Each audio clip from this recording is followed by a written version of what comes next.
Kalau misalnya mau jadi dokter jantungan, nomor satu pasti harus S1 dulu. Dan sangat disarankan S1-nya itu ambil di Indonesia kedokteran.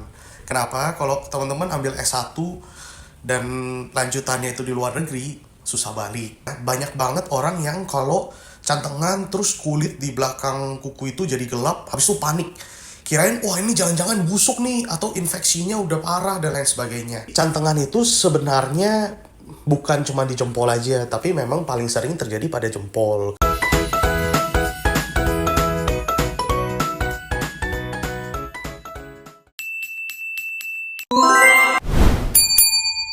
Waduh.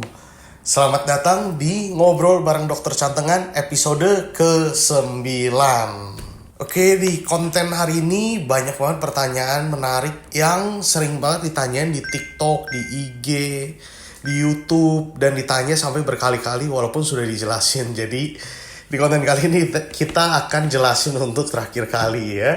Kalau misalnya masih ada pertanyaan yang sama, nanti lihat konten sebelumnya ya. Oke, tanpa panjang lebar lagi, silakan sutradara.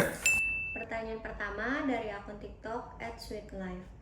Dok, kulit pinggiran kuku yang menggelap karena pernah cantengan gitu bisa sembuh gak ya? Nah, jadi ini pertanyaan yang sering ya. Banyak banget orang yang kalau cantengan terus kulit di belakang kuku itu jadi gelap, habis itu panik. Kirain, wah ini jangan-jangan busuk nih, atau infeksinya udah parah, dan lain sebagainya. Nah, sebenarnya teman-teman tidak perlu khawatir karena kondisi tersebut disebabkan oleh peradangan kronis yang terjadi pada saat cantengan. Jadi analoginya itu kira-kira kayak kalau teman-teman sakit gigi, ya yang pernah sakit gigi pasti tahu kalau dipegang pipinya panas, padahal yang sakit giginya. Nah, itulah salah satu tanda peradangan. Untuk di cantengan sendiri, gampangnya karena dia ada peradangan lalu sekitarnya itu panas. Nah, bahasa awamnya tuh panas, lama-lama kulitnya gosong ya. Jadi yang hitam-hitam itu dia bisa sembuh, syaratnya adalah cantengannya harus beres dulu. Setelah cantengan beres, bahkan biasanya dia malah makin hitam dulu. Makin hitam, habis itu nanti dia ganti kulit, nah langsung kinclong lagi. Oke, selanjutnya. Pertanyaan kedua dari akun TikTok @im. Kalau kuku gak bisa tumbuh lagi karena cantengan itu gimana? Nah, ini banyak banget yang ngalamin ya. Kita setiap minggu tuh mungkin ada 20-30 orang yang chat dengan kondisi seperti ini. Teman-teman harus tahu bahwa cantengan kok bisa kukunya nggak tumbuh lagi. Kalau misalnya kukunya nggak tumbuh lagi, tapi gejalanya tetap ada, berarti teman-teman itu sudah mengalami kondisi yang namanya cedera kuku. Penyebabnya apa? Penyebabnya adalah karena pas cantengan suka dikorek-korek sampai akar, atau misalnya ke tempat yang tidak jelas terus dikorek sampai akar, gunting sampai akar. Nah, akhirnya cedera kuku jadilah seperti itu ya. Jadi tidak bosan-bosannya dokter cantengan mengingatkan penanganan utama pada cantengan adalah jangan diapa-apainin ya. Makin diapa-apainin makin parah, dan kalau udah cedera nyesel pun percuma karena harus operasi. Oke, selanjutnya. Pertanyaan ketiga dari akun TikTok @nurulmahdiati. Dok, maaf bertanya dengan nada dering Nokiatun. Kalau profesi seperti dokter, kuliahnya ambil spesialis apa, Dok? Nokia tuh yang kayak gimana ya, udah jadul banget ya. Oke, jadi ini sebenarnya kita udah sempet bahas di salah satu podcast ya. Kalau misalnya mau jadi dokter cantengan, nomor satu pasti harus S1 dulu. Dan sangat disarankan S1-nya itu ambil di Indonesia kedokteran. Kenapa? Kalau teman-teman ambil S1 dan lanjutannya itu di luar negeri, susah balik ya. Nanti udah lulus gak bisa balik, udah balik gak bisa kerja, repot. Jadi ambil dulu S1 di Indonesia. Nah, selanjutnya teman-teman bisa pilih. Ada 5 jurusan dasar yang berhubungan dengan cantengan yang ada di luar negeri dan tidak ada di Indonesia. Nomor 1 ada food specialist. Itu biasanya ada di Asia. Ya, yang paling bagus tuh ada di China, di Jepang, sama di Korea. Nah, nomor 2 itu namanya chiropodis. Nah, chiropodis ini ya dia tindakannya beda sih sama dokter cantengan, lebih banyak ke operasi. Nah, chiropodis biasanya adanya tuh di Kanada, terus beberapa negara bagian Amerika tapi yang kecil-kecil lah. Kayak gitu. Yang selanjutnya itu podiatris. Nah, podiatris ini di dunia perkakian dan perkukuan ini pangkatnya paling tinggi.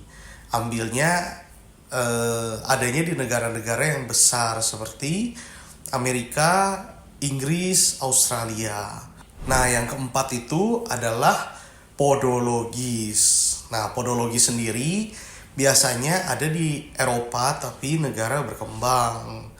Ya, termasuk Amerika ya, yang negara berkembang seperti Argentina, terus ada juga di Brazil, di Meksiko, pokoknya bahasa-bahasa Spanyol lah, bahasa Portugis. Nah, itu biasanya podologis. Cuman podologis karena terlalu jauh ya, dan dokter cantengan kiblatnya nggak ke sana, jadi kurang tahu juga. Tapi setahu dokter cantengan itu nggak usah gelar dokter, kayaknya semua orang bisa masuk deh. Tapi ya siapa tahu ada podologis yang nonton yang bisa coba jelasin ya. Oh iya, ternyata cuma 4 ya, salah ngomong tadi kali. Oke, pertanyaan selanjutnya sutradara. Pertanyaan selanjutnya dari akun Instagram @aammooy. Dok, mau tanya, cantengan tuh cuma di jempol kaki aja ya? Nah, jadi cantengan itu sebenarnya bukan cuma di jempol aja, tapi memang paling sering terjadi pada jempol. Kenapa? Karena jempol itu kerjanya paling berat di badan kita. Fungsi jari kaki kita sendiri salah satunya adalah untuk keseimbangan. Nah, masalahnya adalah keseimbangan kan pasti kanan kiri ya. Nah, satu sisi itu dikerjakan oleh 4 jari kecil, sedangkan jempol itu kerja sendirian. Maka tekanan pada jempol itu akan lebih tinggi daripada jari lain dan resiko cantengannya jadi lebih tinggi.